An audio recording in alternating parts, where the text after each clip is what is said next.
Hello and welcome to Pluribus Fireside Chats. Not as good as FDR's, but hey, it's something. Now, this episode's gonna be released a day before election day. Ergo, obviously, I don't know the results of what the election is. I do a live stream on election night, so I could do like the thing that CNN and MSNBC do, like, ooh, it's time to see who wins this race. But, you know, me and streaming, they don't go hand in hand. Also, apologies for the new bi-weekly schedule for videos. It's just, college gets, difficult. And it's a bit hard to do this and that at the same time. There are people better than me that can do it, but I can't. That's why I don't have a job at the moment, because I can't juggle too many things at once. So, anyways, this episode will reveal kind of one thing. It will reveal who I will more than likely cast the vote to. Now, this will also be a little bit of explanations on other things in North Carolina ballots, but I'm not going to say everything, because, like, if I tell you who I'm voting for in blank, people will be, like, I'm a bit too paranoid that people will pinpoint where I am in North Carolina. I don't want to be doxxed, pretty much. I will say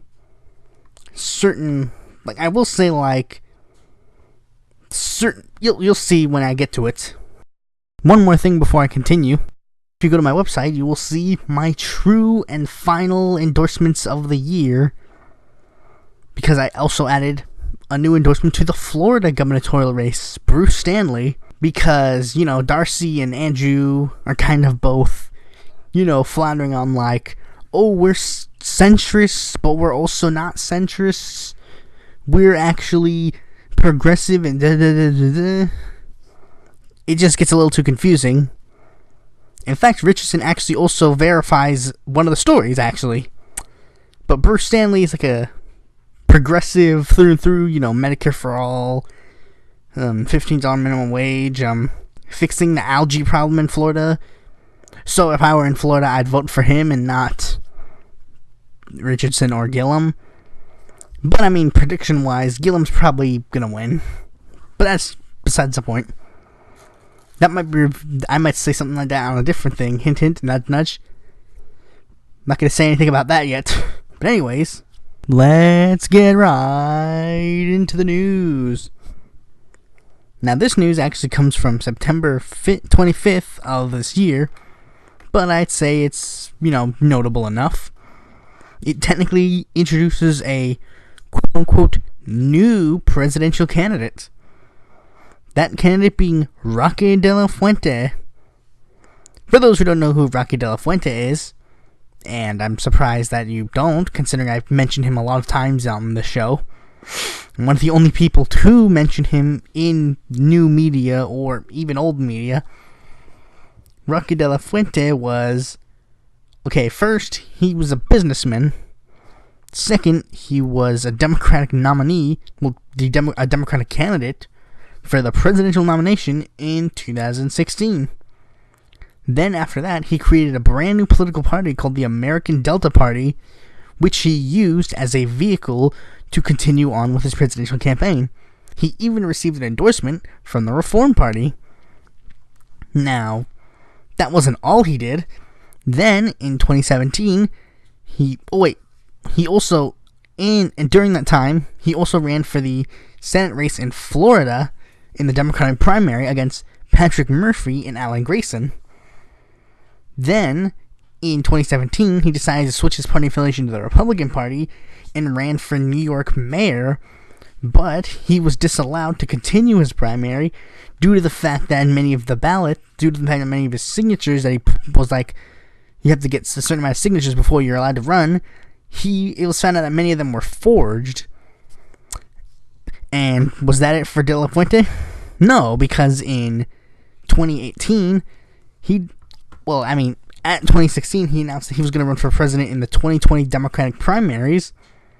Now, that'd be well and good if he just decided to wait, but to keep his name out there, he decided that he was going to run in California Senate race, in the Republican primary, then the Republican primary in Hawaii, then the Republican primary in Florida, then the Republican primary in Vermont, then the Republican primary in Minnesota, then in Wyoming, then in Washington, then in Delaware, then in Rhode Island. So he ran for a total of 9 Senate races this year. He was getting a lot of notoriety now because they're like, hey, wait a second. You ran in 9 Senate races? Why? Now, he explains, the reason why I am running is because I am trying to expose on how corrupt our system is, that I can run in 9 states. But then when Vice interviewed him, they asked him, hey, why are you doing this? He's like, well, I'm running to win. He's legitimate on running to win in all of these states. I would actually like to get Rocky De La Fuente on for some kind of chat if he was interested, because I'm really curious, why is he doing this? But the reason why he's in the news is not really, this article has nothing to do with him doing this, but it's at the end of the article that makes it interesting. It says right here in the final paragraph, De La Fuente was not fazed by his many 2018 defeats. In 2020, he intends to seek their presidential nomination, which I already mentioned. But wait a second. There's 3 more words. Now repeat after me, as a Republican. That's what it says.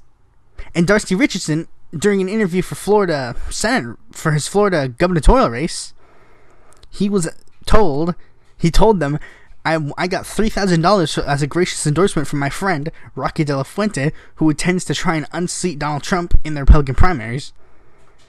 Now, I think if De La Fuente is legitimately going to run in the 2020 Republican primaries, I don't know exactly how many Republicans are going to jump ship if that's the case.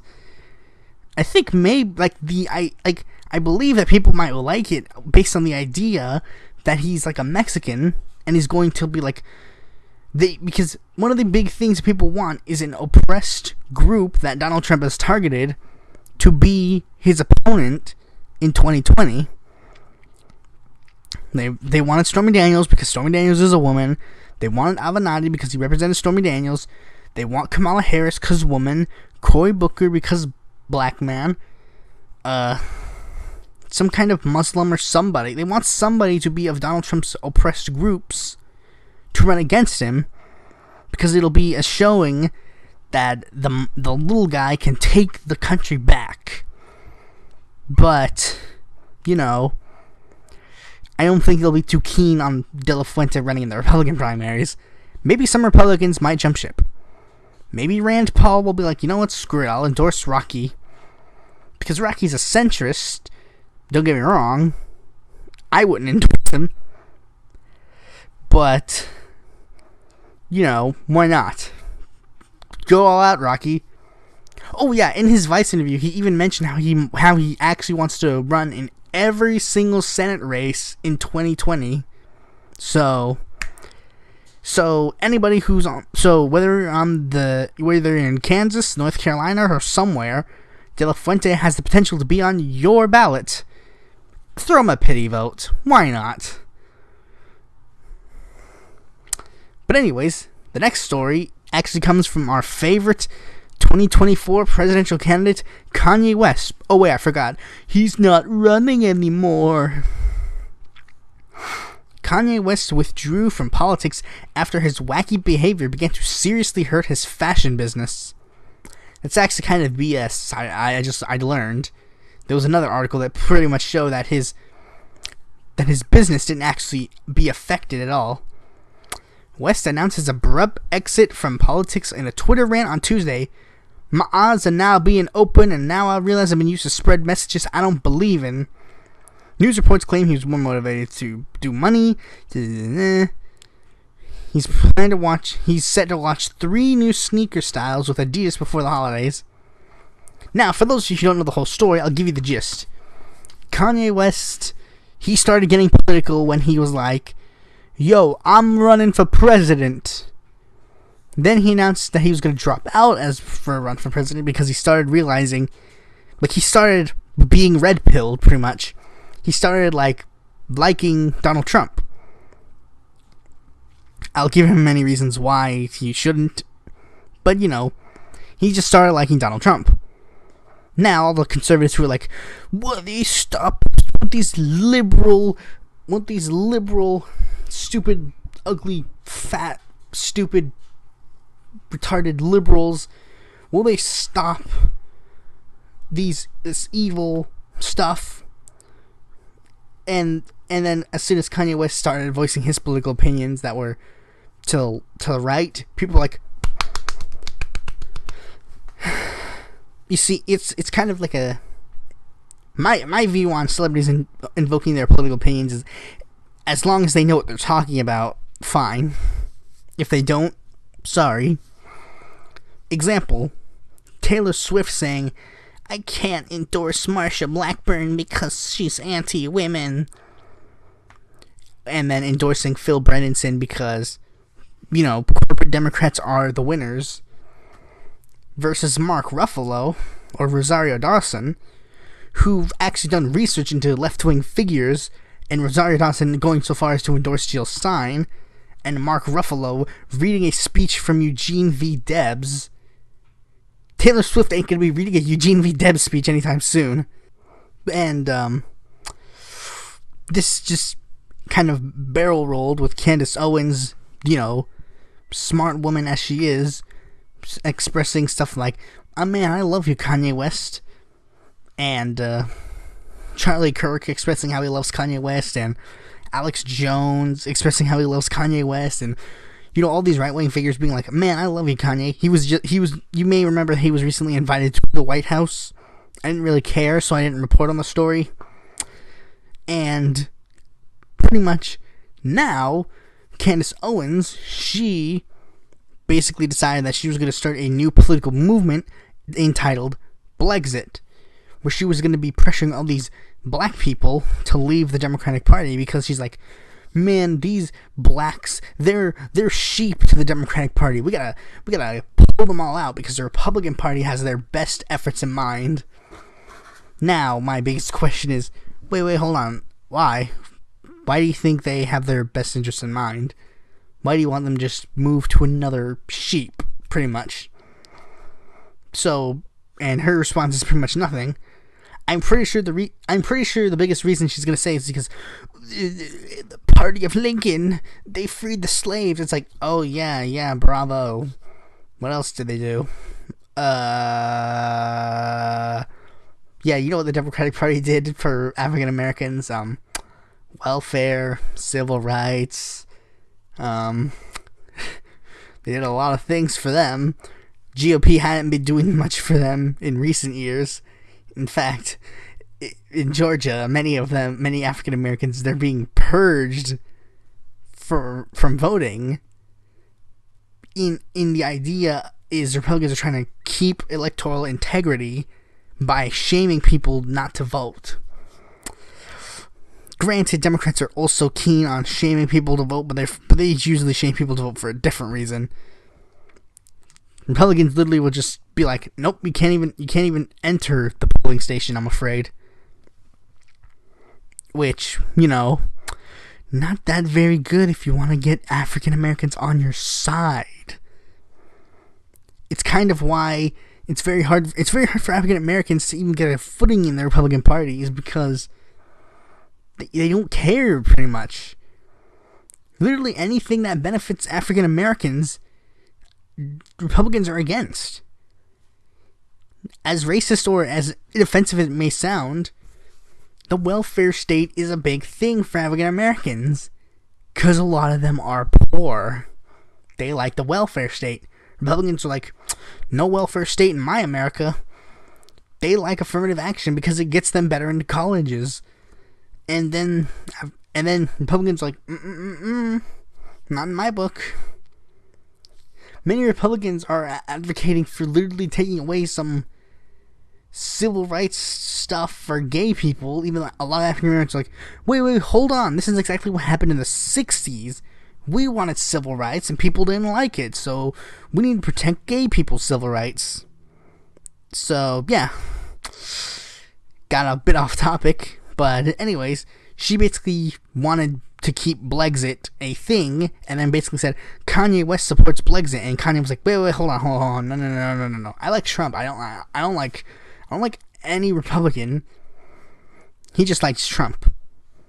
See? And then she got into a bitchy fight with Tommy Lauren on Twitter. Man, I'd like to debate some conservative one day. Candace Owens would be the easiest to beat because, Candace Owens is, not so good. But anyways, the next story comes from Arizona. Arizona's Green Party candidate drops out of Senate race and endorses Kyrsten Sinema.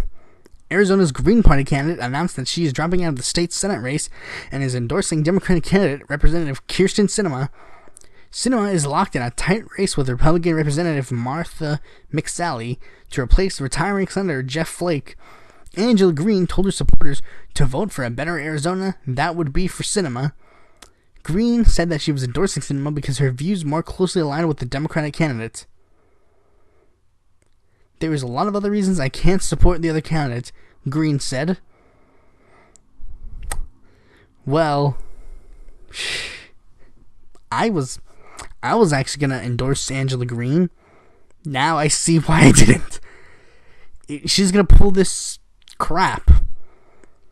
Why endorse Sinema?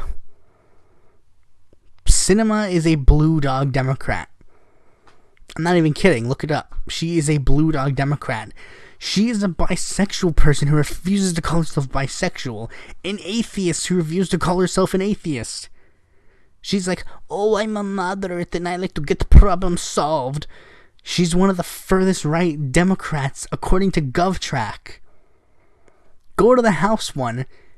She literally overlaps she overlaps a Republican on the GovTrack left-right scale. Why would Angela endorse her? Especially considering there's no point in endorsing her because Angela's name is still going to be on the ballot. Why? I would never endorse Sinema in any point of my life. Even if the Republican candidate is literally a Nazi, I would be like, well, I guess you guys better vote for me. What do you mean? What do you mean vote for you? Well, I mean, you want to vote? I'm not gonna support a conservative. So you either vote for me or vote for conservative Sinema. Because, well, at least get something out of Sinema. Go to her and say, hey, support Medicare for all, or I won't endorse you. Do something. Not just go, oh, me endorse Blue Dog now. I'm sick and tired of Blue Dog Democrats and Yellow Dog Democrats. For those who don't know what Yellow Dog Democrat is, it is a person who endorses and supports Democrats regardless of political experience.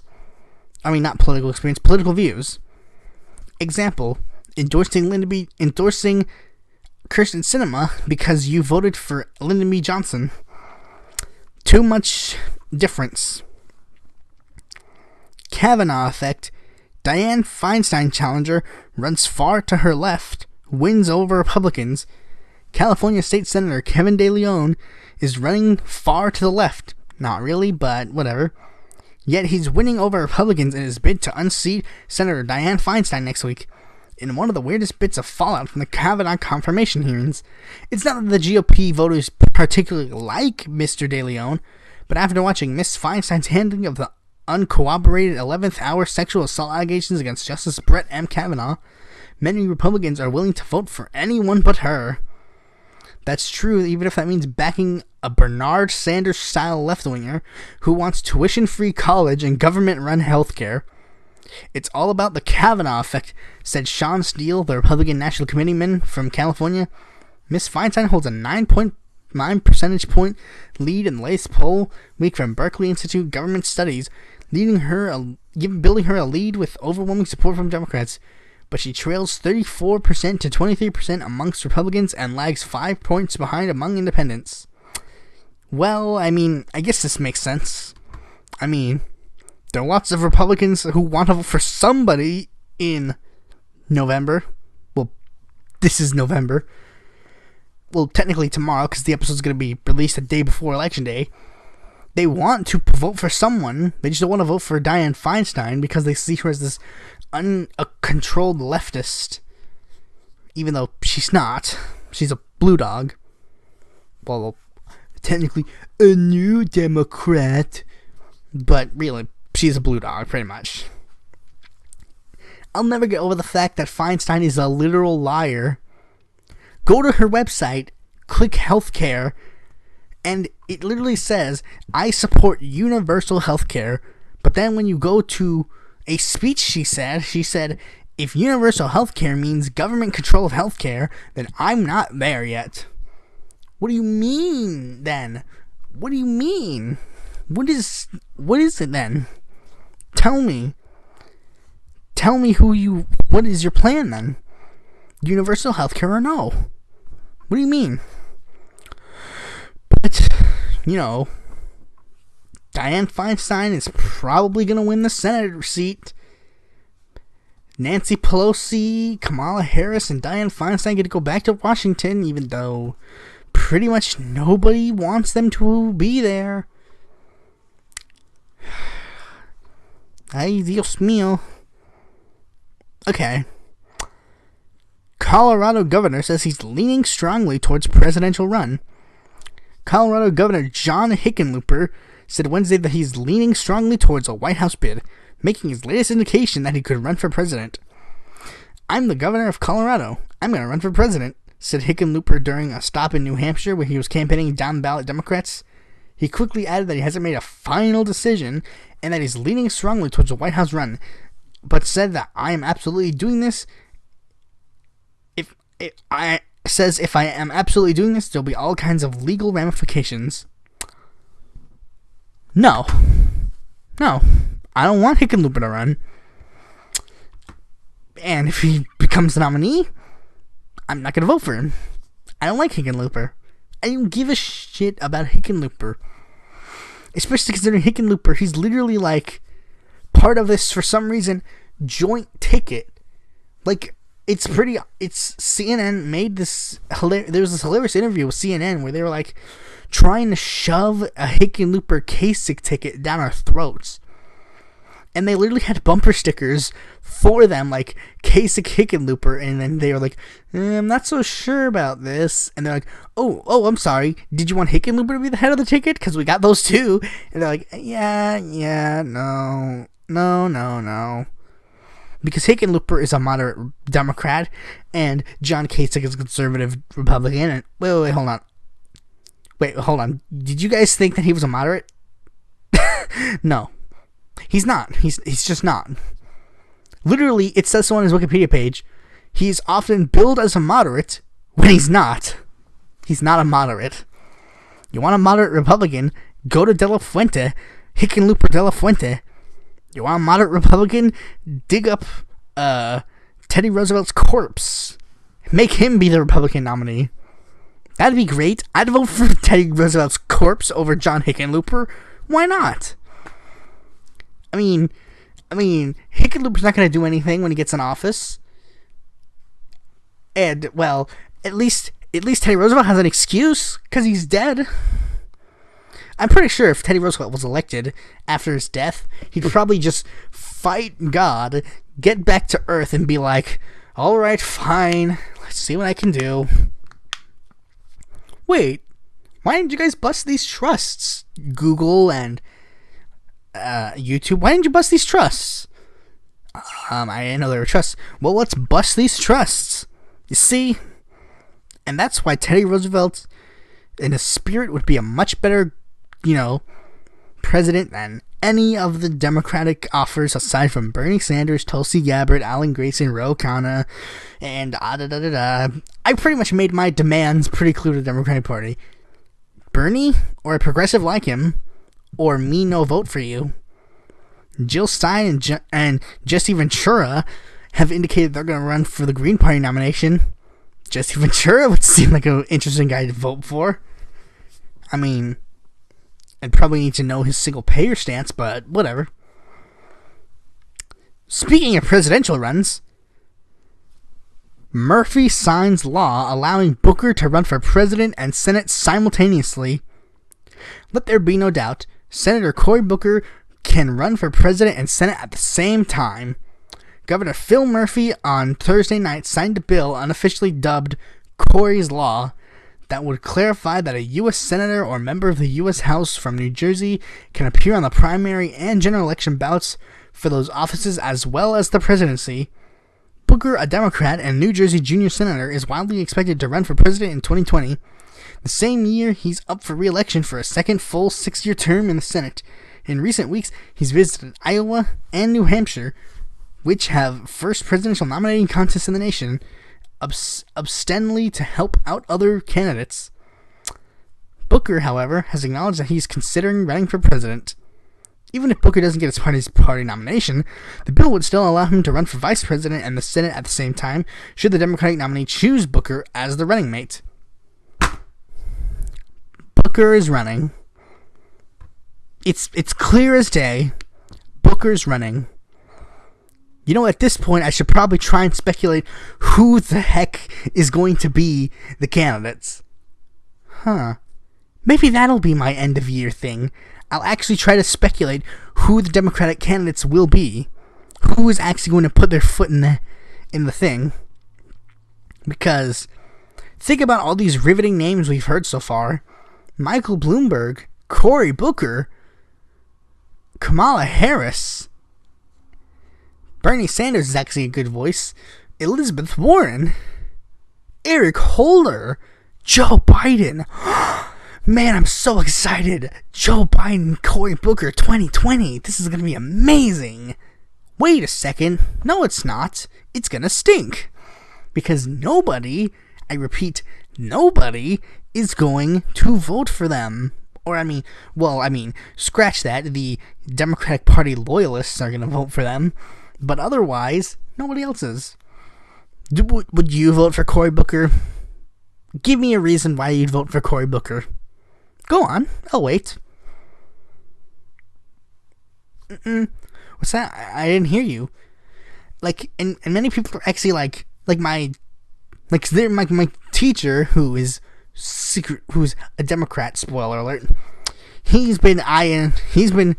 does express some agreement with me when I say that Joe Biden would be not that good choice for a candidate. But he also says that Bernie Sanders wouldn't make a good candidate, which I fully disagree. Just especially considering the fact that he's the most popular politician in the United States. People forget that for some reason. Think about it. Just logically. Everybody be quiet. Ignore your political views. Just think about this logically. Who do you choose to be your nominee for president in the next presidential election? Who should you be eyeing more to run for your party? A, the most popular politician in the United States. B, Diet Obama. C, rich asshole. Or D, the person who lost in 2008 and in 2016. If your choice was anybody except for most popular politician, you're brain dead. And that's why the Democratic Party is brain dead, because for some reason, the idea of a Sanders presidency is so outlandish, so crazy, this super far left socialist. There's no way that he's going to be a good presidential candidate, when I say no. Absolutely not. That is not true. Just look logically. Like, even if I was a person who didn't agree with Bernie, I would at least find some reason to make him, for an excuse to get him here. Because, think about it, most popular politician, his platform gets 70% approval ratings. He's got like a 72% approval rating, whereas the next guy's got like 50 something. Who, honestly, why wouldn't you pick him to be the nominee? And now, of course, they're gonna say, they've already made some million excuses on why they can't pick him. Oh, he's not a Democrat. Oh, he's too old. Oh, he's a socialist. We can't run far to the left. We gotta move closer to the center. The center killed the Democratic Party. It's what killed it. It's the poison that killed the party, and for some reason, they want to keep drinking that poison. Like, it's literally like if you have a kid, and then they drink soap, and then they get a stomachache, and then the next morning, they drink soap again. Darwin says, let them die. And the Democratic Party, I'm predicting this, if the Democratic Party doesn't get their shit together by 2020, they're going to be, everybody's been saying the Republican Party is going the way of the Whigs. No, the Democratic Party is closer to being the next Whig Party than we think. It's been around longer. People just Dem exiting wherever they want. Whether it be Blexit or Dem exit and Green enter, people are leaving the party. It's the one with the most voter registrations. I don't think it's going to get that. I don't think it's going to keep that very long. I think pretty much everybody who is a Democrat that can leave by 2020 will leave. And when I say leave, I mean like at least keep their primary vote. Like, for example, when I registered to vote, I was full set on registering as a Democrat, voting in the Democratic primaries, being a Democrat, being like a deep blue Democrat.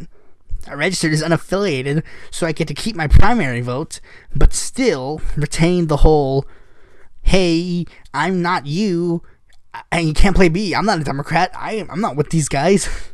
I'm not with these court bookers. So anyways, on to the saddest story of the day. Trump vows executive order to end birthright citizenship, a move most legal experts say would run afoul to the Constitution. President Trump is vowing to sign an executive order that would seek to end the right of U.S. citizenship for children born to the United States to non-citizens, a move most legal experts would say would run afoul of the Constitution and would dismantle Tuesday, and was dismissed Tuesday by the House's top Republican.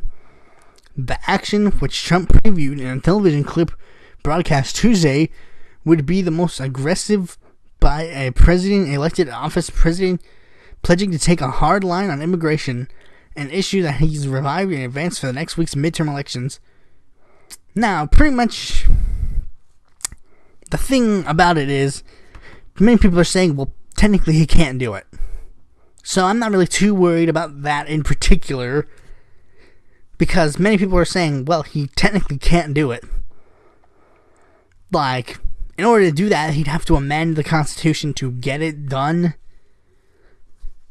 But, you know, it's kind of like his Muslim ban. It would happen, and then immediately people would, call a foul, and then pretty much I think it might dissipate. Especially considering, what does that mean? Does that mean Barron gets removed because Barron wasn't born to a U.S. citizen? Does that mean that people with one parent who's a citizen and one parent that was an immigrant at the time, does that mean they're disqualified? Because that means Barron would be out? What does that mean? I think it explicitly means for two non-citizens, so, I'm safe. Anyways, that is pretty much it for the news. Now, the next thing is the political party of the day. And oh boy, I picked an interesting one. I mentioned Jesse Ventura earlier this time. Now we're going to be talking about the Independence Party of Minnesota. It is a political party with the ideology of liberalism, fiscal conservatism, and anti-establishmentarianism. Well, I mean, is it anti-disestablishmentarianism? Technically? No, not anti-disestablishmentarianism. Anti-establishmentarianism. By the way, like my vocabulary, anti-disestablishmentarianism, the word that's used in every cartoon whenever they try to use a long word, longest political word, technically it's a political ideology. I might make a video about it. Anti-disestablishmentarianism. But anyways, politically it is placed in the radical center and was founded in 1992, 26 years ago. Basically, here's what happened. It was formed in 1992 by Minnesota supporters of Ross Perot's candidacy, because, as I mentioned in my Reform Party video, it used to be just the state affiliate of the Reform Party, and, well, like, it was just the Minnesota Reform Party. It was pretty much just Minnesota Reform Party. The Wikipedia article doesn't specify explicitly if it was named as such for the entirety of its existence, but pretty much it stayed just the Minnesota Reform Party until Pat Buchanan ran for president under the Reform Party ticket. These guys were like Perot supporters, so they liked Perot, but they didn't like Buchanan because Buchanan was like, because all of a sudden it was like, hey, I'm a centrist. Oh, cool. Hey, I'm a paleoconservative, i.e. the farthest right you can go without being a Nazi. You know, that's not that cool. What about John Hagelin? John Hagelin seems kind of cool. No. Me. By the way, you want to make a pro-life stance at the Reform Party? We're not the Reform Party anymore. We're going to affiliate with a political party called the Independence Party of America. But the Independence Party of America just went. So the Independence Party of Minnesota just decided to stay on their own and decided that they were going to be their own political party. They've endorsed many people for president, including the likes of John Edwards. I think in the 2016 presidential election they endorsed Evan McMullin. I forgot. I thought they endorsed Gary Johnson, but that was like the Independence Party of Florida, I think. Now, the Independence Party of Minnesota is, of course, the classic centrist libertarian philosophy of fiscally conservative and socially liberal. Pretty much they're like conservative on every economic issue ever, but they're liberal/libertarian on, you know, social issues like abortion and gay marriage. With their most prominent person saying, I'm fiscally conservative and socially liberal. That does not sound anything like him, but, you know, whatever. Now, they've really only had 5 famous members. These famous members, you may or may not have heard of. Tom Horner, who was the 2010 Independence Party candidate for governor. Tim Penny, a Democratic congressman who was the 2002 Independence candidate for governor. May Skunk, who was the lieutenant governor of Minnesota from 1999 to 2003. Dean Barkley, who was the U.S. senator from Minnesota from 2002 to 2003. And, of course, their most prominent one, Governor Jesse Ventura. Now, Dean Barkley, you may notice, wait a second, hold on. 2002 to 2003? What's the story behind that? Well, long story short, very progressive Senator Paul Wellstone died in a plane crash. Jesse Ventura was going to replace him with a Democrat, but then the Democratic Party used Paul Wellstone's funeral as a Democratic recruiting tool rather than just mourning the loss of Paul Wellstone. Jesse Ventura was disgusted and decided as a stab back to the Democratic Party that he would bring on an Independence Party candidate instead to replace him. Dean Barkley had also run with the Reform affiliate of Minnesota, like when it was in its earlier stages of life. So yeah, he's been pretty much just like and it's been just kind of just there in regards to political affiliations. It's been that other party in Minnesota. I wish North Carolina had these cool one state parties. Like, I really like these one state parties that are just in this one state and then just there. Like, West Virginia's got the Mountain Party, Minnesota's got the Independence Party, California's got the California National Party, Peace and Freedom Party, and the American Independent Party. You got a Socialist Party, a Social Democratic Party, and a Paleoconservative Party all at once. I'd love that. But in North Carolina, we're just like, oh, we just got the Republicans and the Democrats and the Libertarians, and the Green Party and Constitution Party just got on the ballot this year with one person running in one district for each of those two parties. I actually helped one of them on our campaigns, write down his, endorsement from a prominent guy.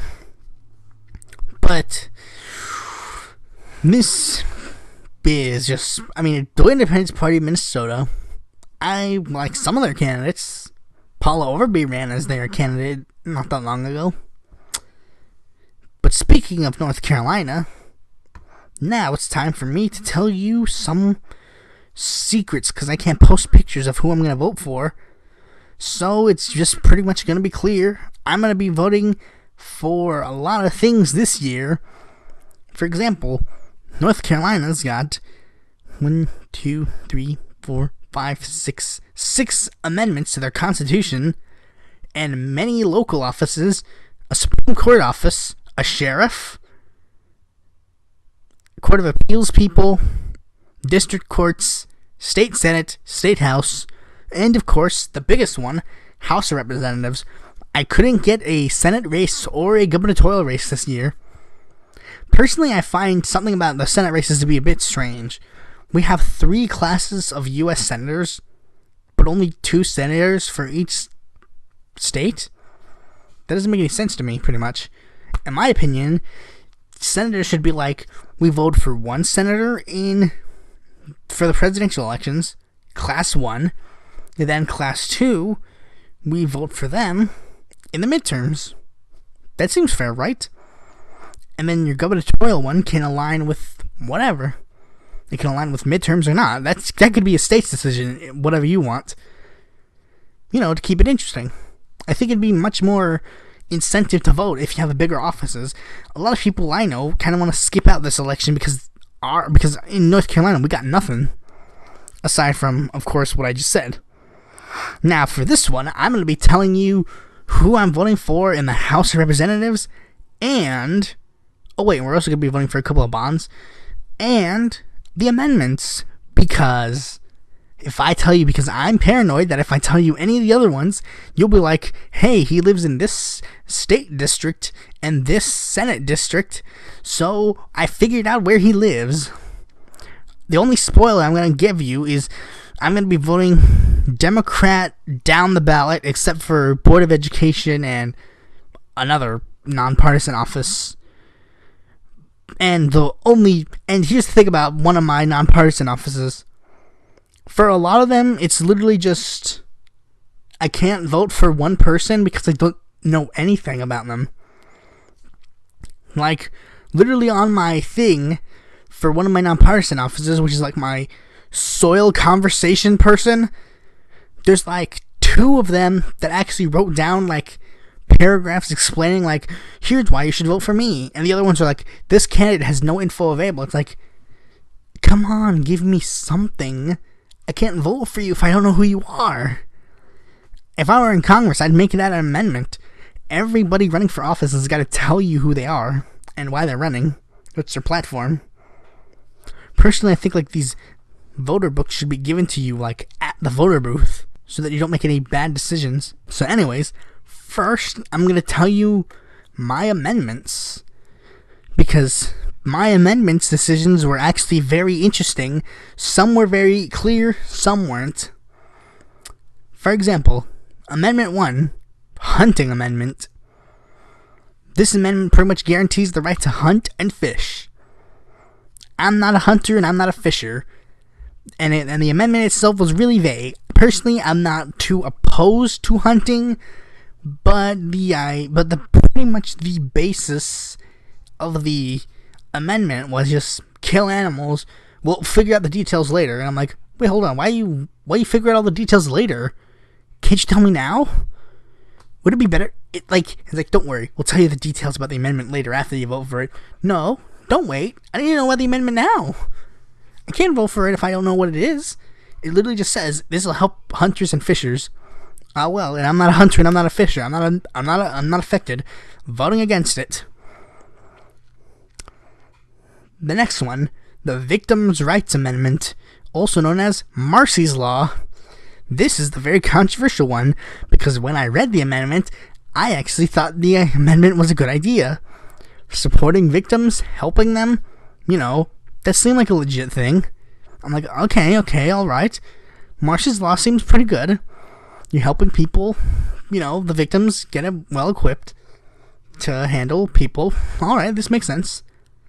But then, I went on I was driving by and saw there was a sign that says, vote against all the amendments. And I was like, I get why you would vote against some of them, but vote against all the amendments? I'm not so sure about that. Then I did my research on it and I discovered who in North Carolina is endorsing this amendment and who's against it. The only person the people who I see supporting this amendment are Kelsey Grammer, who plays Sideshow Bob, who is also a well-known Republican, and Pat McCrory, former governor of North Carolina. I started thinking, wait, hold on, who's against this amendment? Like, who's against this? And the people who I found out were against it were Roy Cooper, I believe the Attorney General, who's also a Democrat, and I was like, normally those two wouldn't be, they're not the ones that are going to endorse me.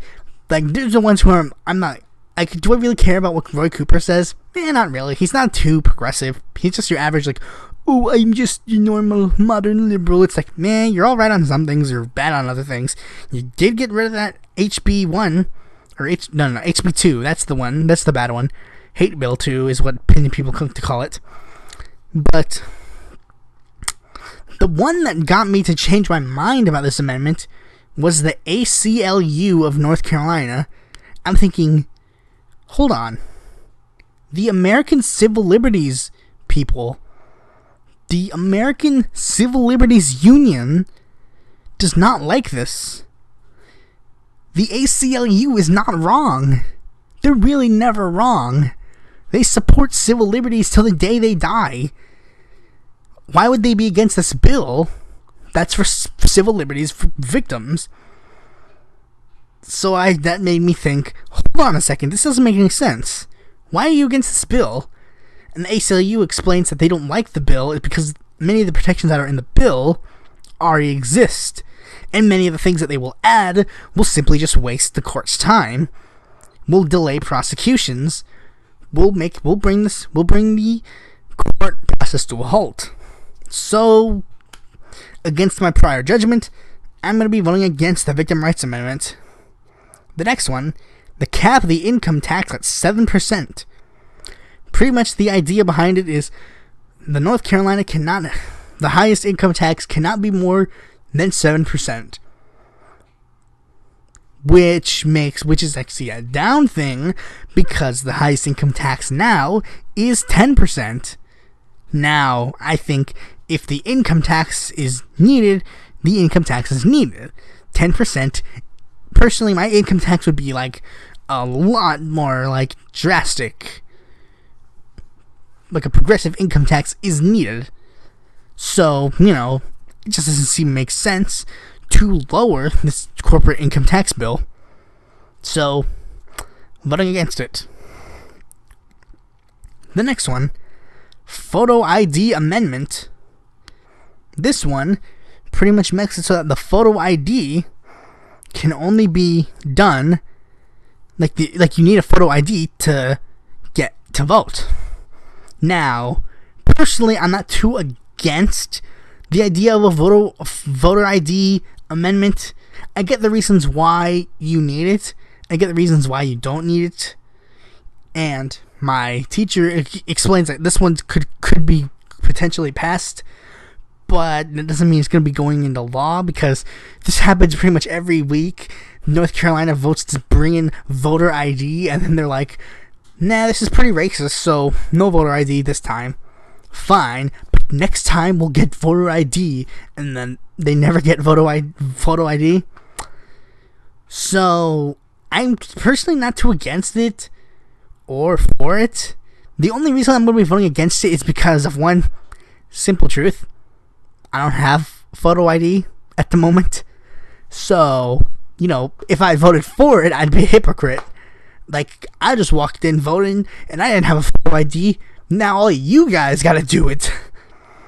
So, I'm just gonna be voting against it because I don't have photo ID. And by the next election, I'm pretty sure I will have photo ID. So, yeah. Voting against it. The next one, the Judicial Appointment Amendment. This one pretty much limits the governor's power because it allows the governor to, it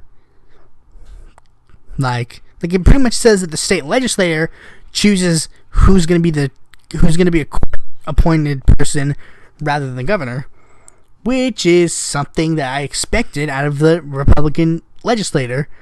They want to take as many powers away from the governor as they can because the governor is Roy Cooper. This literally happened the day he was elected. They started passing laws that were like, man, a Democrat won. We gotta get all these amendments in so that he doesn't have that much power. Funny, there are states' rights people, but when the person who's in charge of the state is a Democrat, they don't like it. So, I'm gonna be voting against it, because why not? These Republicans are just using it as a tactic to remove the ability to appoint justices.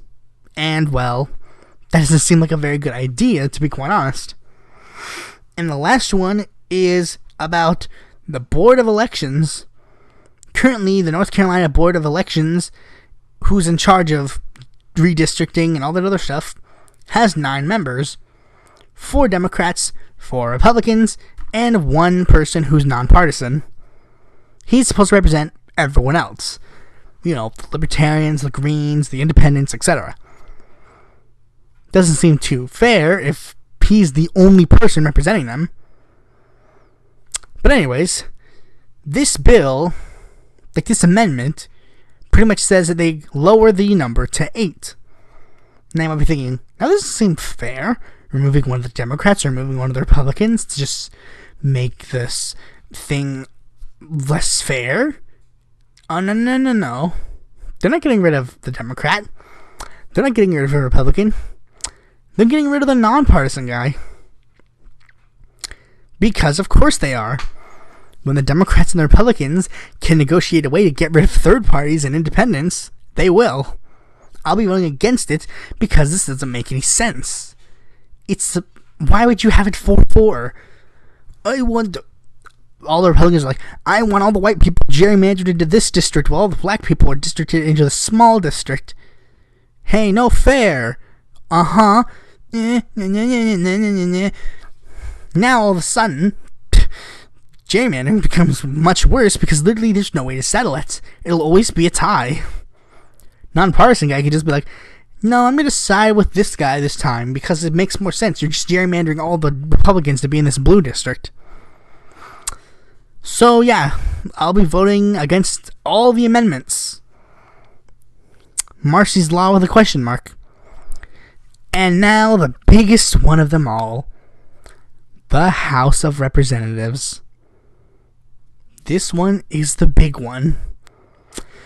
This is going to be the first federal office I get to vote for. Let's review the candidates. There's Barbara Howe, a libertarian. I agree with her on foreign policy and weed. And I think that's pretty much it. Oh yeah, immigration. She says she's for environmental protection, but of course she means free market environmentalism. So, yeah. Steve Von Lohr, a wife-beating Trump Republican who's also Mexican. And lastly, David Price, a Democrat who voted against the Iraq War, voted for the Patriot Act. He voted, in favor of that huge military spending budget bill. When the Patriot Act came for another vote, he voted in favor of it again. He's open to the idea of Medicare for all, but he doesn't fight for it. He's got a bill that's supposed to end gerrymandering, and it's not that popular. He's the only person sponsoring the bill. There's another, he's been in the House for longer than I've been alive. And sadly, I'm probably gonna have to vote for him. Now, why? Now, personally, it's still kind of mixed. I still don't know if I will vote for him or vote against him, because here's the thing. His voting record is pretty alright on regards to economics and healthcare and, weed and all that other stuff. But on foreign policy, he's just your average neoliberal. But he's currently co-sponsoring the Medicare for All bill, and you see what I mean. It's mixed. Sometimes David Price will throw me a progressive bone, and sometimes he won't. He's the third most left out of all the people in North Carolina's congressional representation. You might think, well, that doesn't sound too bad. There are only 3 Democrats. Do you see what I mean?